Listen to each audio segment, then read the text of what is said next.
IFM News. IFM News. IFM News. Lokal.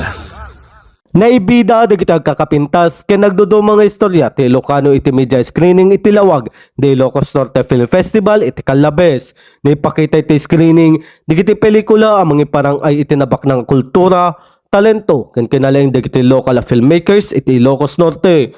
Babayin ka digiti obra naibingay digiti istorya ang mga ipakita iti biyag, tradisyon, pakasaritaan ken identidad digiti Ilokano anang tinauneg apan nakaawat iti kinabaknang ti kultura iti probinsya.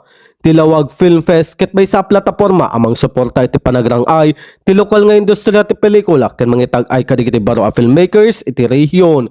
Babayin iti festival agtultuloy ang maipaduyak-yak digiti istorya ti Ilokano saan laeng akas panakaliwliwa no diket kas may sawagas iti panang salaknib ken panangitan-ok iti tawid ken kinatao digiti umili ti Ilocos Norte.